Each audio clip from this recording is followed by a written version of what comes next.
What is up, everybody? Welcome to episode 193 of the Beyond the Junkyard podcast.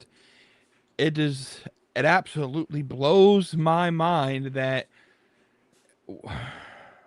this iteration of the podcast has gone almost 170 full episodes with me and my co-host Cody Marinera, who's with me this time in living color. You don't just see a a black box on the screen. Um, for those on the that listened to the audio version of the podcast last week, he was driving in his car. You couldn't see him on the video, so I appreciate uh, everybody for tuning in and watching. And like I said, he's my co-host. He's here every week. The man with the most sauce. How are you doing, my friend? Well, here, almost every week. Let's try to give ourselves a little bit of credit here. We're doing okay. A little tired today, but we're here, ready to chat it up and get into some good old wrestling talk. Doing all right. How about yourself?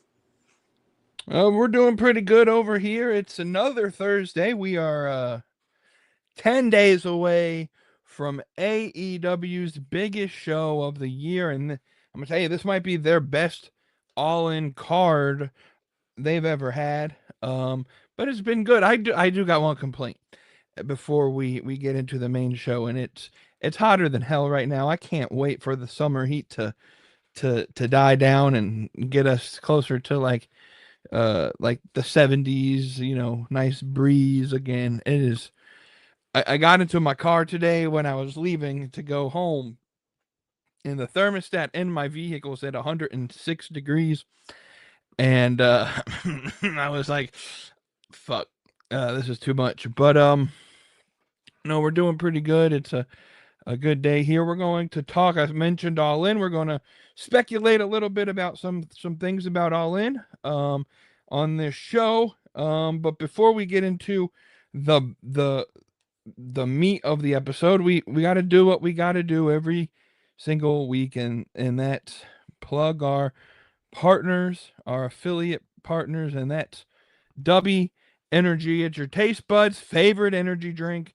They don't use any of those uh what do they call them, proprietary blends, none of that malted dextrin and artificial flavorings and chemicals.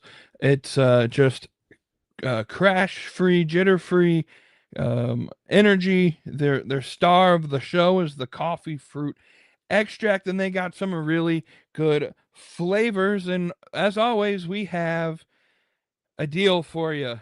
If you go to w.gg and use the code Beyond the Yard, you can save 10% on your order. That's w.gg. Use code Beyond the Yard. W Energy. Thank you for partnering with the show, and let's get into the meat of today's episode. All right. So we usually start the show with what I traditionally call like the mid card meltdown or drop that promo, and it's usually like something in the wrestling business that has ticked us off. I'm opening this up a little bit. We're gonna change it a little bit. We're gonna call it some promo therapy, and we're gonna open it up to just you just need to vent about anything wrestling, non wrestling, anything that you just want to vent and get off your chest to start the show. Clear your mind. Any comments or concerns, my friend, it's time for some promo therapy. Well, um, I think I have two. They're both sports centric. They're not so much wrestling centric. Or I guess I maybe have one wrestling centric one. We'll start with that one. I don't like the fact that AEW convolutes things sometimes. For example, I'm sure we'll get more into this a little bit later in the show, but last night's Dynamite, yeah, Why is it so hot? It's ridiculously hot. Last night's Dynamite. I thought it was a good show for the most part. But why do we have Maya World versus Willow Nightingale on Collision this Saturday for the women's world title? Yep. The day of the show, it'll be 8 days away from All in London. Yep. Why? Why do we have to mingle angles within main storylines on your biggest show of the year? I don't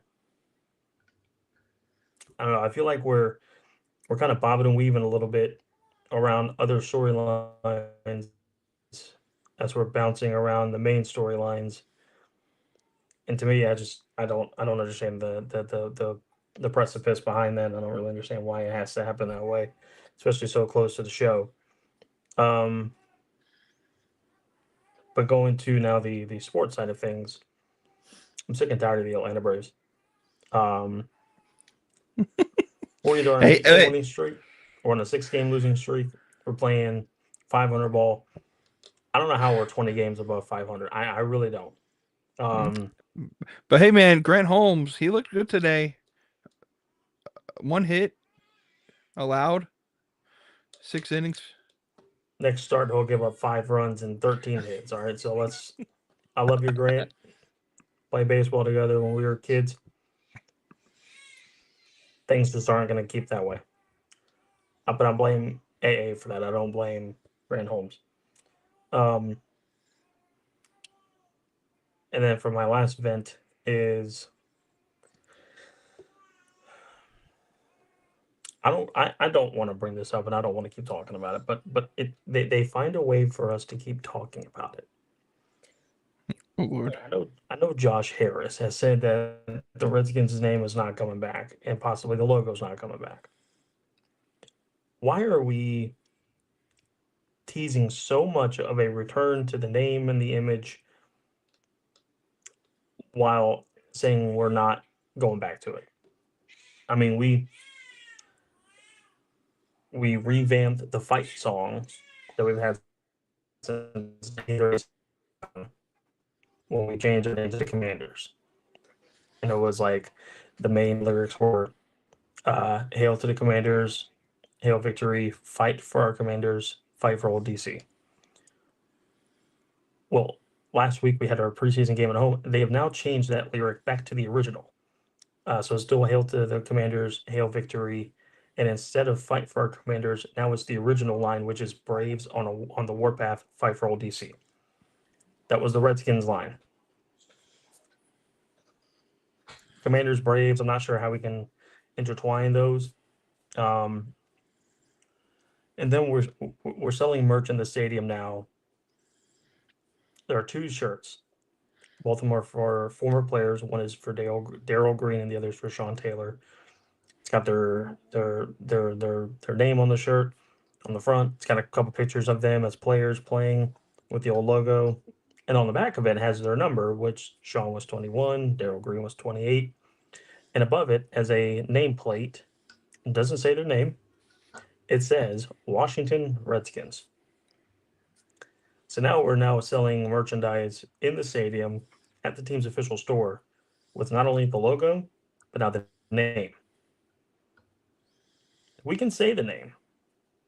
You can go on any show pretty much and say it without consequence. Now there's still some media pundits who don't say the name at all and hasn't, like Mike Florio, Bob Costas, who has been a disgrace in the sports industry world since he's started, but that's besides the point. Say the name and talking about an eye. So I wonder if they're just like, all right, how much can we push the envelope before we're just like either maybe go all the way back or be like, okay, guys, that was maybe too much. We'll pull it back a little bit.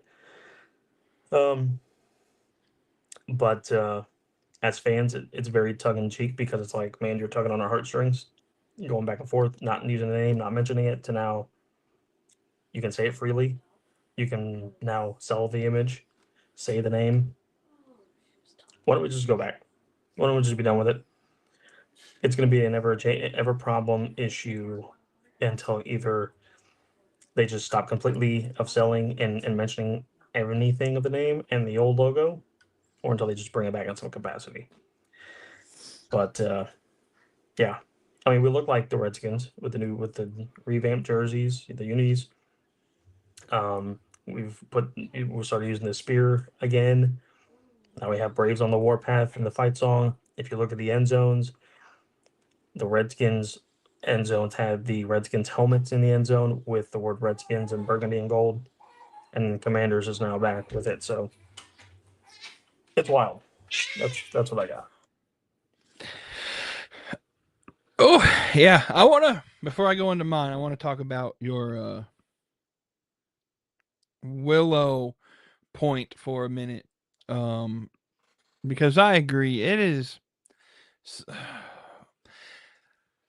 There was so much about Willow Nightingale and all of that last night that was just from a production standpoint. Why would here's where I'm confused. So you have Willow go and talk to Maya World and whatever. Oh, I promise you'll be my first defense. Which didn't she win the belt like 2 weeks ago? Like why hasn't like that match should have happened last week? Willow, Yeah, she won the title last month. that's right. That's right. Well, it's So been a month. so she well obviously she hasn't really defended the belt any. This has been a month storyline between Willow and Mercedes. Oh, and we're just gonna throw this caveat in last minute. Like that should have been something that was like the week after. Maya, I promised. Here we go, and then you can push into the story. The problem is we're a week away from All In, which next Thursday, uh, we'll have our All In prediction show, and that'll be fun. Make sure to tune in for that. But then, so you have that Mile World and Willow thing, and then you go in and have a. I don't know if it was pre-taped or if it was live, but now she's doing some interview in two separate rooms with Mercedes Monet, which eventually leads to them clashing in the ring. But it was like, why couldn't that have been one segment? Have Willow talk to Maya, and then Mercedes interrupt, and then they head out to the ring. Why did we have to break that into two segments? I was not a fan of that. Now 100%, I believe we should have just scrapped the Mile World piece and have them do the Mercedes and um, Willow Nightingale interview, have it lead to the ring, and then whatever. Mile World, I don't like that she's involved in this storyline when she's TBS champion, and as far as I'm aware, she doesn't have an opponent for All In at this point, and we're a week away, and she just won a 4-woman match last night to defend her title. Who's going to be her opponent at All In? Like this is just to me it's I don't know. It's just one of these things. Like this feels to me like a WWE mistake where you're going to throw a match on the card either Saturday, have somebody interfere with Maya World, or next Wednesday when we're in Glasgow, um, they're going to set up a number one contenders match of some sort. Um, and who knows what happens with that? But it's like last minute. There's no anticipation for this. There's no storyline built up for the TBS title. But yet, let's give her a world title opportunity. And I love Mile World, so this has nothing to do with the wrestling. It's just bad booking. And so I agree with you on that. Now, this is where I want to go. With my venting therapy here, and I'm going to take this to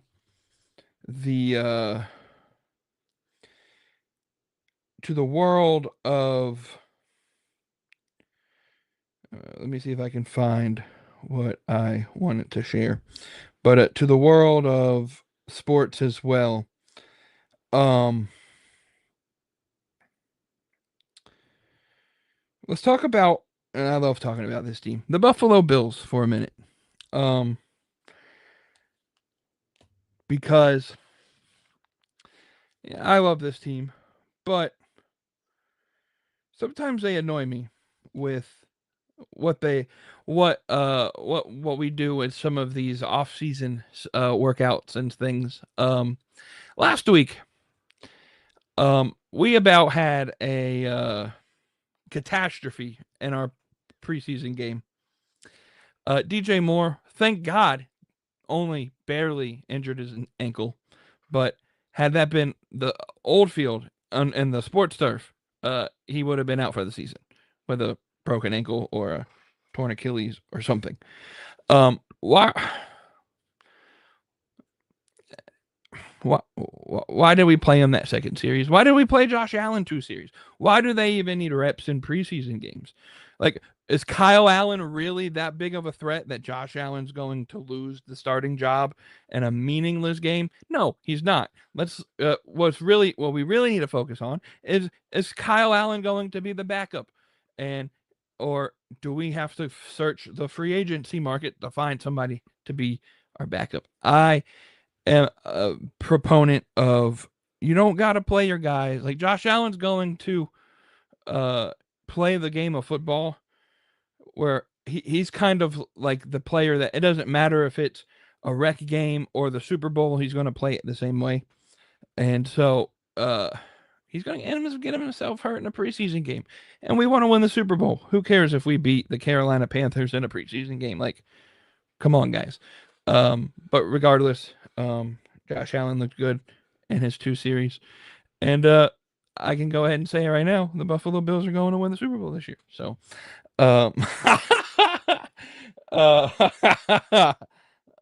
goodness. Oh man, the look on your face. We'll come back to that in however many months and see if I'm right.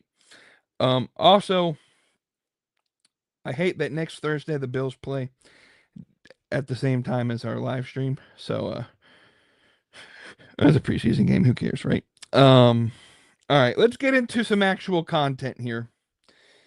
We're gonna talk about it. Look, I tried to purposely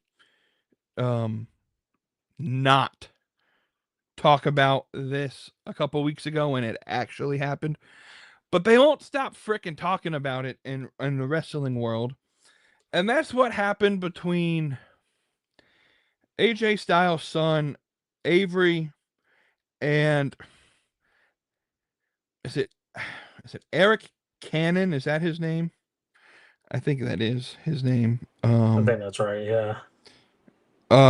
He is a wrestler that I believe works a lot of the GCW shows. And a couple weeks ago, just for those who maybe not who don't really care about the behind the scenes or the dirt sheets of the wrestling world, what happened was Avery Styles was asked to be a guest of GCW and to wrestle on a show a couple weeks ago. And Eric Cannon, I guess some of the other wrestlers that were there were kind of upset that Avery Styles kind of hid in the corner. He didn't help set up the arena. He didn't help tear it down. He just kind of did his thing and disappeared. And so he, like most people who, how do I say this? Most people that have an issue with someone, instead of going to them in person and man to man and having a conversation like adults, he went to social media to try to get clout off of Avery Styles and try to bully this kid who's just trying to make his name, all because it's AJ Styles' son. That's my interpretation of it. You can call it how it is. And so basically calling him like a spoiled kid and he's only in the business because he's AJ Styles' son is kind of how I got it. I sensed a little bit of jealousy out of him, if I'm being completely honest. And so anyways, AJ goes on social media to defend Avery and basically was like, he's a guest. You wouldn't expect, a guest to come into your house and do the dishes and clean up and do all of this. And so this turned into this big controversy of like, well, the old school, in the olden days, the boys would pay their dues, and these new kids, they don't want to pay their dues, and they just expect it, a handout or whatever. And so we're going to dish this out. Because I think you maybe, from my interpretation of an explanation of the event, probably know which side I'm on. But I want to ask you first: is GCW and Eric Cannon overreacting about this, or was Avery Styles in the wrong here?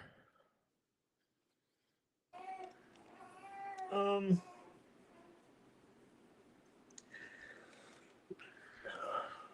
I think both have a legit claim to their cause.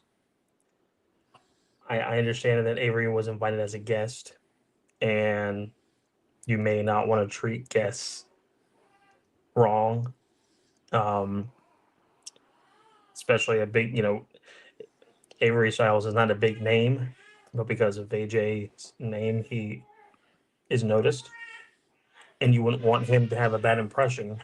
And possibly AJ Styles does something to where GCW, loses credibility. At the same time, I would, as as a new wrestler on the scene, relatively new in Avery Styles, pay your dues any way you can. Working on the indies is part of that, yes. Maybe even go the extra mile. Help set up, help tear down, make sure everybody, nobody needs anything. Just go the extra mile. It doesn't hurt at all. It just shows better work ethic.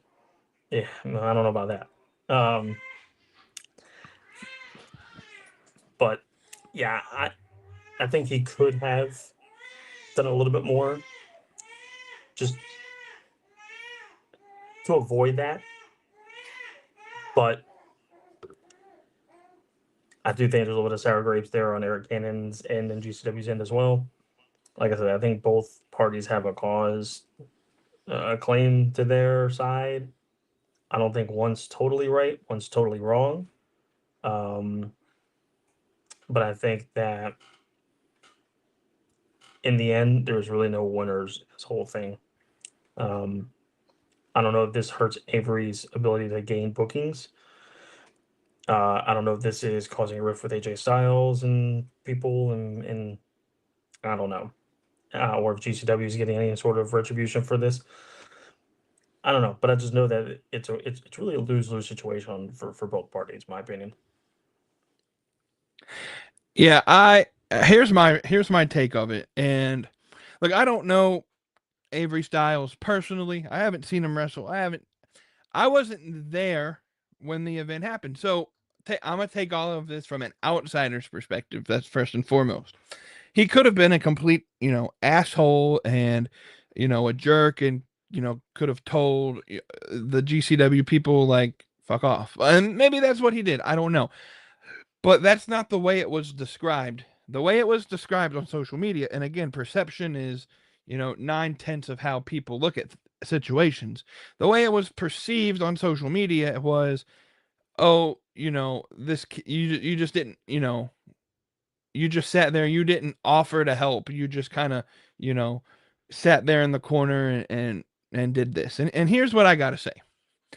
And I listened to Paul White, the Big Show. He did his explanation on some podcast a couple days ago. I saw it. And he was basically like, the whole pay your dues thing is, old school, and we need to move on from that method. And a lot of these young guys are, you know, super athletic, and they should be able to go in, and we shouldn't expect them to have to pay their dues like the way um others were several, decades ago. And you got to think about it. The Big Show, when he stepped in, he didn't, quote unquote, pay his dues in the work. Like, his first match, if I remember correctly, was against Hulk Hogan as like a green wrestler. So he kind of was thrusted because of his look and his aesthetic into a bigger role than maybe another wrestler of his caliber would have been, just because of certain traits. And you got to think, yes, he's AJ Styles' kid, and maybe he shouldn't get a pass on that. But I do think they have a point. GCW asked him to do a one off. And I think about it like your local indie guys, like, my local indie show AML, I don't think they would ask or require, the talent that they get from AEW to set up the ring. And maybe they would, maybe they wouldn't. I don't know, but he's a guest. And maybe it's the courteous thing to help, but I don't think there should be an expectation that a guest who doesn't know your process should be required to help set up the ring and break down the ring. GCW has paid athletes on there, or paid workers on their staff, that their entire job is to set up and break down the ring and all of that other stuff. And so I don't know. I just kind of see it as that's not really Avery Styles' job to help you set up the ring and break down the ring. And maybe it would have been, the courteous thing if he would have just gone the extra mile and stepped up. But you got to understand this new generation of thinking is, I'm here to do this, and I'm going to do this and leave. They're not really thinking about, you know helping out or what networking could do. And so it's maybe one of those things where, like, he maybe could have played it a different way, and maybe AJ acted emotionally with his response. And it's to be completely honest, I don't know why this is such a big deal. But yeah, I've said my piece. Hopefully this can just be distant history, and Avery Styles in a couple years will be all elite anyway. So, um, anyways, let's talk about some AEW. I'm just kidding. Avery Styles is going to be in AAA in about 6 months, um, fighting El Grande Americano or something like that. That's why AJ stayed in the company, to help his son get a job. Just like Rey Mysterio's daughter, Aaliyah's at the Performance Center. She's got an NXT contract, so uh, good for her. I guess Dom and Aaliyah will be the new Triple A mixed gender tag team champions here soon. Um, but anyways, let's talk about AEW to end the show here. We'll start with this. Like we said, next week, AEW All In is live from Wembley Stadium. Um, Last update I think from yesterday was they've crossed the 40,000 ticket threshold. Will they hit 50,000?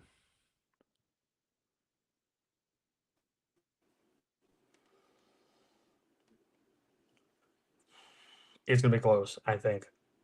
Um, AEW usually does their best ticket sales, typically the on sale dates in the week of the shows, specifically the pay per views. So I think between this Sunday and next Sunday, it's going to be as much of a full court press as you can get, um, to get people to come out and buy tickets for All In. I think they're hosting, obviously, Dynamite next week is going to be at the OVO Hydro in Glasgow. Um, and then I think that same day, Jeff Jarrett and Paul White. I know Jeff Jarrett. I could be wrong on the second person, but they're hosting basically a watch party for Dynamite in London. Yep. Um, so that's going to be another big marketing push to try to get more people to buy tickets. Obviously, they're going to probably have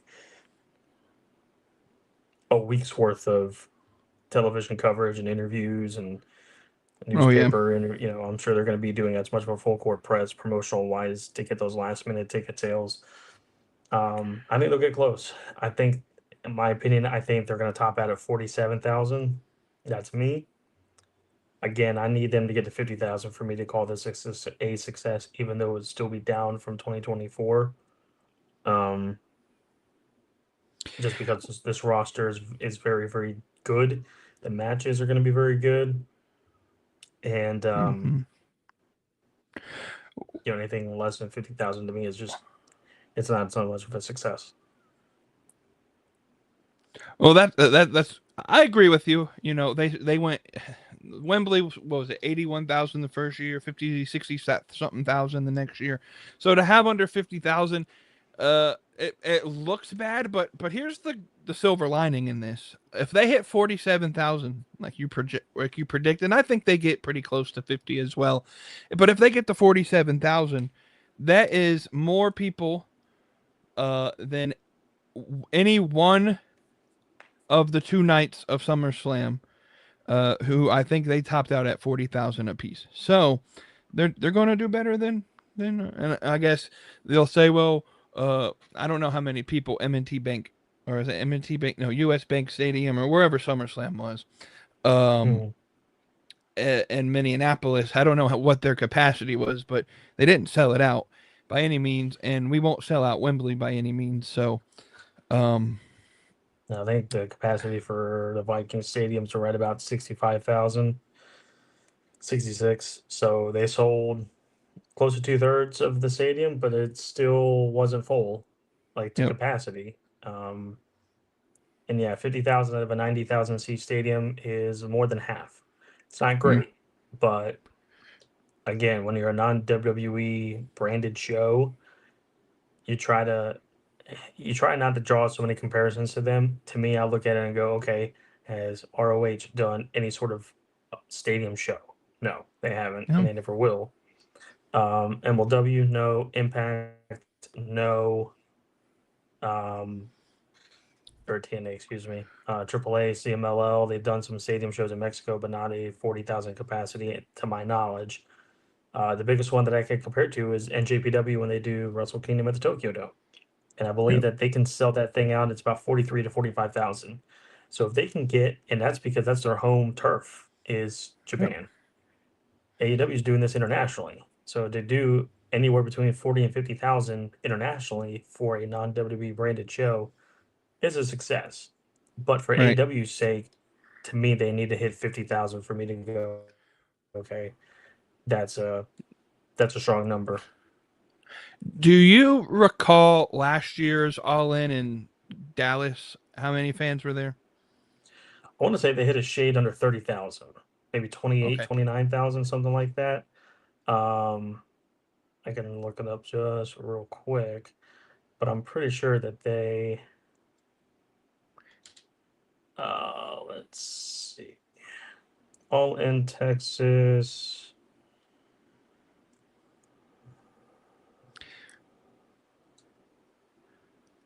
Yeah, yeah. I was thinking like that was a pretty good accomplishment that they hit last year.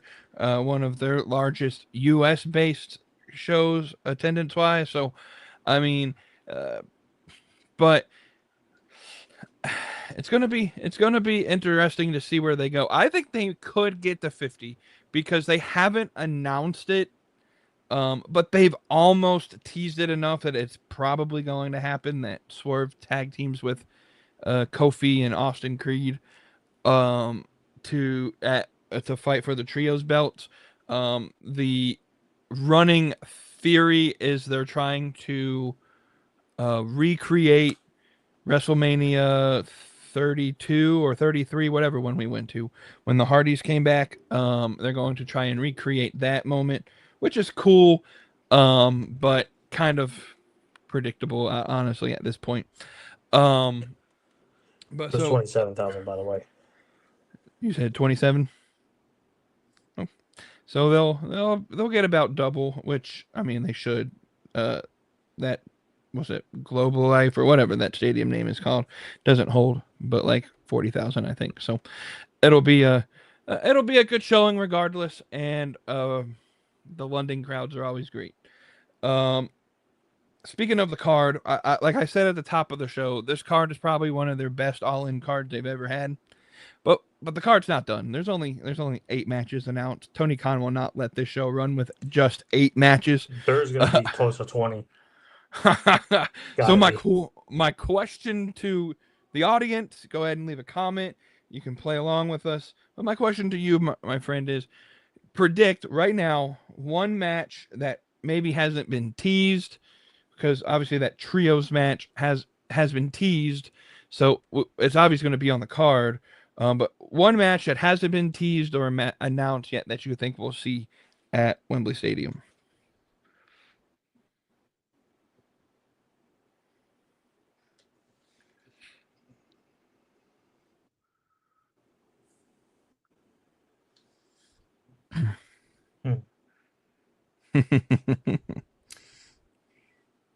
Can we count the Continental Cup or no? Yeah. I mean, they haven't announced the final, so I guess that counts. I'm gonna go Nigel and John Moxley. Nigel and John. Yeah, I think that's fair. Though, uh, it's bit concerning. They pulled Nigel off the Death Before Dishonor card Friday. He was going to fight for the pure title again, but they took him off. So hopefully he's good to go. To go the distance, but yeah, it's in England, so it would make sense that Nigel makes it to the finals there. Could I one up that before I make my thing and say I think Nigel is probably going to lose to Moxley, but we get a we get he gets help from Bryan Danielson. Is my thought. Claude Felter asks, is the women's tag on the card? Yes. Yeah, it's actually one of the more featured matches on the card. It's surprisingly. it's the we shoot, we did it last week, but let's do it again. Congratulations, women! You're finally on the card. The Brawling Birds are fighting Divine Dominion, and we'll probably see the title change there. Again, we'll make our predictions next week. Make them official. My match that I'm going to predict, like I said at the top of the or in my little thing about Maya World, she doesn't have a match for the TBS title yet. But she's gonna have one. I think, like I said, I think in Glasgow she'll probably she'll lose on Saturday, and I think she'll announce that she's not going to miss Wembley for any reason, and she's willing to fight anybody, and we'll get an open challenge, and that open challenge will be announced or be accepted by a return of Ruby Soho. She has just been cleared for pro wrestling. Uh, so Ruby Soho versus Maya World for the TBS Championship will be my prediction there. All right. So we mentioned some poor booking decisions maybe for the women's division, but I gotta tell you what, that men's world title story just took me to another level last night. It was an absolute cinematic experience what we saw with that sit down between Will Ospreay and Kenny Omega, and then at the end of the show of last night, if I remember correctly, Kenny Omega went full New Japan cleaner Kenny and sent Will Ospreay through a table. This is probably going to be my most anticipated match now of the card. But I got a question. Like, I think we all had this assumption, like, oh, this is just too obvious what's going to happen, right? Will's going to win, but man, they've built Kenny up, and it's putting some doubt in my head, which maybe it's what they should. Will Ospreay is there any chance he loses on next Sunday?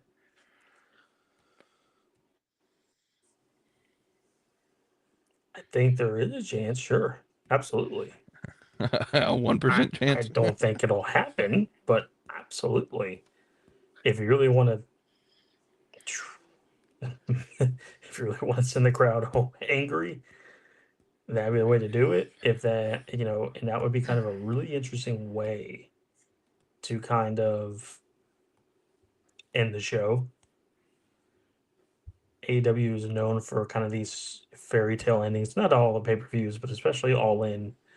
They 2023 MJF, technically the babyface, went over on Adam Cole, and Cole was teasing and turning heel.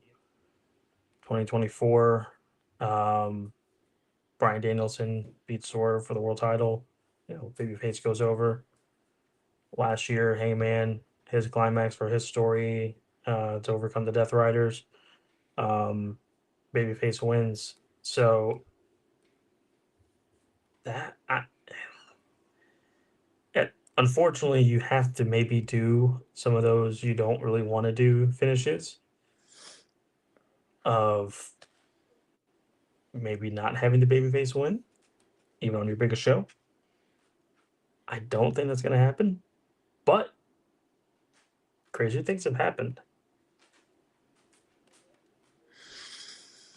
Yeah, like I said, man, it's just there's really some doubt in my head, and man, like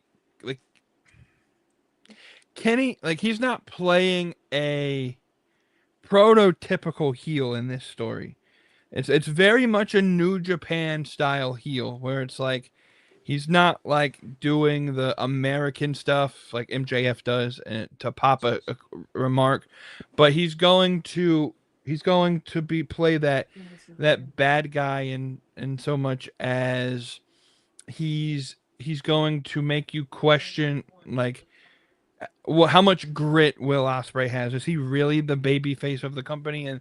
And man, that comment that he had in that sit down with Will, where he's like, "Your mom will always be proud of you, but your baby boy might be wishing that he had a new role model after next Sunday."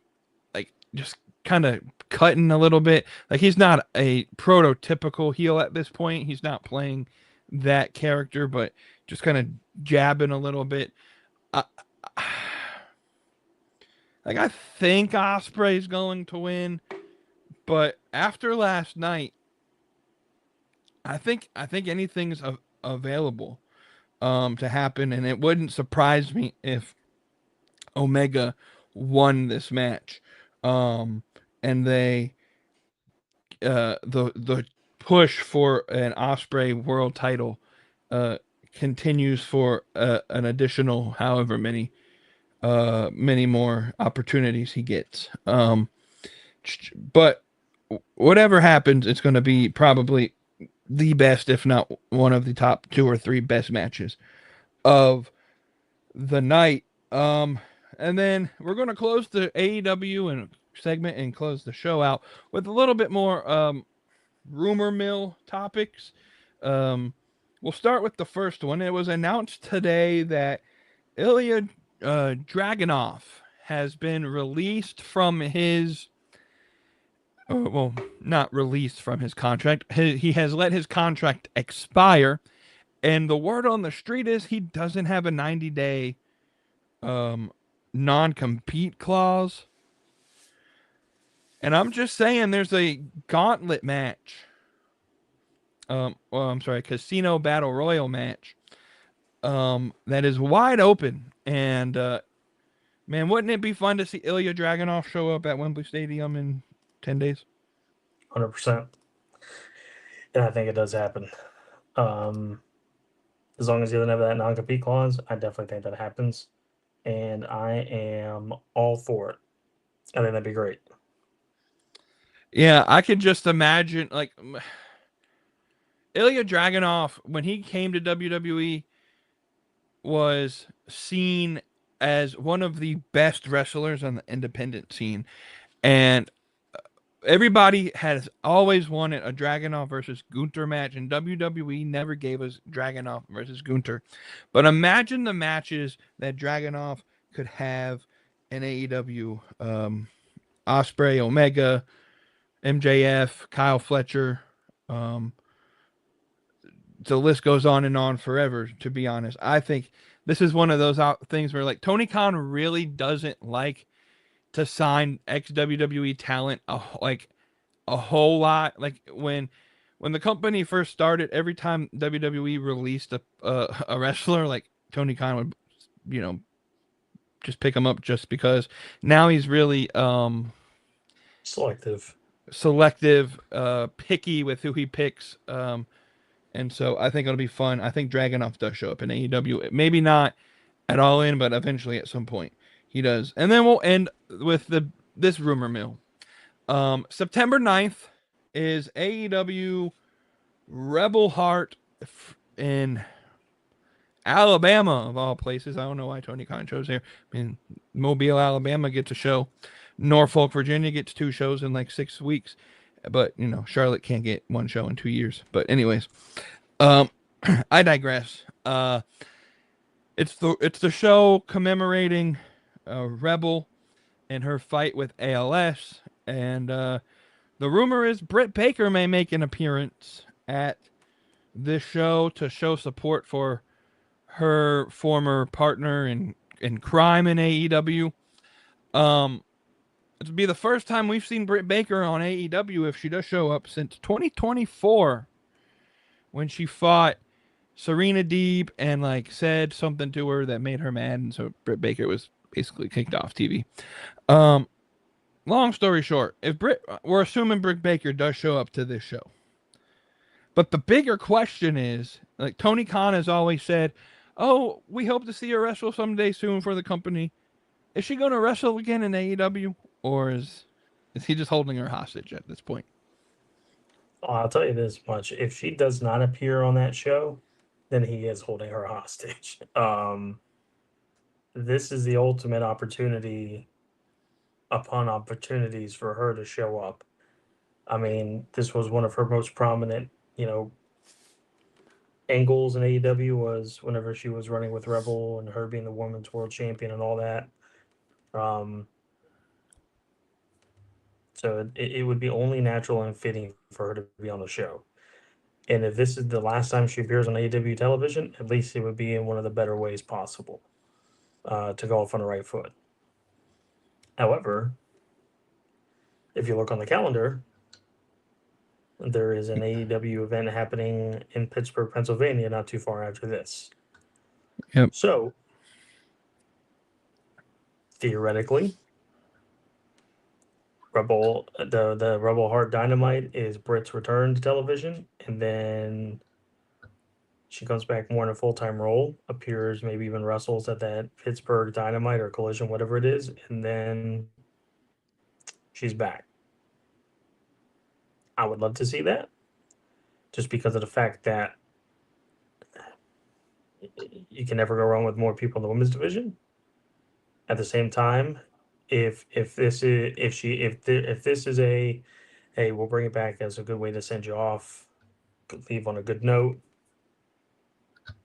that would be fine too. But if she just doesn't show up, I would hope and expect that the IWC would kind of go after Tony Khan, saying, "All right, if she's not going to appear on this show in any way, just let her go, dude." That would be the one spot for her to show up, and if she doesn't, then why is she even there? Absolutely. Yeah, it's man, I think she shows up for the show, but like you said, if she doesn't show up, then I mean, Tony, it's time to let her go. I know you want her to fulfill her contractual obligations, but man, the writing's on the wall here, and you're never going to not get rid of the ask for Britt Baker to show up if you just don't address it head on. It'll be like the CM Punk chants for 13 years in WWE or whatever, There always will be this oh, we're going back to Pittsburgh. I wonder if Britt Baker's showing up every single time. Or we have a big event. Oh, I wonder if Britt Baker's going to be, showing back up. But I hope she wrestles again, and I think there's a perfect opportunity to kind of close out a chapter of Britt Baker's AEW run that they didn't really close, and that would be with Britt and Jamie Hayter. They never really closed that storyline. It was Jamie got hurt, and then they kind of ended it. So That would be fun to kind of maybe have that. If Britt's 1 foot out the door and we just need one more match to get her gone, like I think that would be a fun way to end her AEW career. Would be to have her fight Jamie Hayter and at least put Jamie Hayter over. It'll be fun. Britt's in good shape. She seems to be in good spirits. Um, I don't know. It feels like at this point it's been almost 2 full years since we've seen Britt Baker, and there's no point in holding her hostage. I mean, maybe she wants to go to NXT. Maybe she doesn't want to wrestle ever again. Who knows what Britt Baker wants to do? But it's just like let's just end it on a good note, I guess. If you're not going to use her again. And every time that Tony Khan gets asked about Britt Baker, he's always like, "Well, I hope she shows. You know, we want her to wrestle again, and well, then put her on the card. Like, find creative plans for her. If you want her in AEW, let her wrestle." And then earlier this year, Britt Baker made it seem like it was Tony Khan who just wouldn't let her wrestle. That she wasn't choosing on not showing up in AEW. That they just basically don't have creative plans for her, and it's like I don't know. In a division that There's is dominated by like 3 people, like there's your Britt way to get her Baker. back on TV if she's not gonna do this Rebel Heart thing. Have her appear in the crowd. Do kind Yep. of like the a la callback to Scott Hall a little bit, and then like find a microphone and just scorch the earth with Tony Khan. Kind of do what Yep. MJF did back a few years ago, but it would set up the oh, is this real? Like, or is she bringing up real life stuff in this? And um, kind of blurs the lines a little bit with that. Maybe even crossing over into a reality a little bit.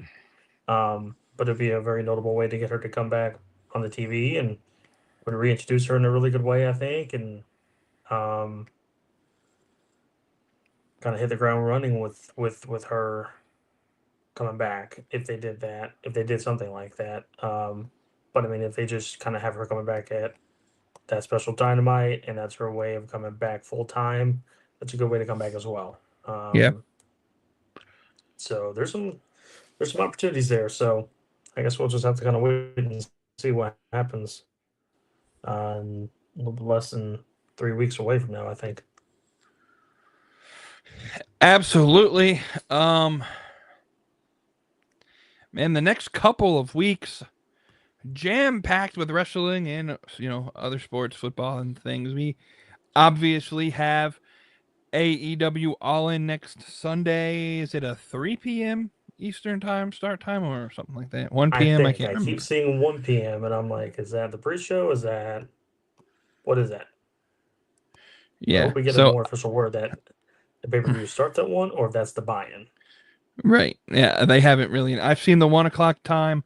I've seen the 3 o'clock time. So I'm not 100% sure myself. So we'll get. Hopefully we get some clarity next week and we can let you know for sure on the prediction show next week. But we also got NXT has no. I'm sorry. Is it NXT or Heatwave? I think You know, is Worlds Collide, going. Heat Wave, or Worlds Collide, or something like that.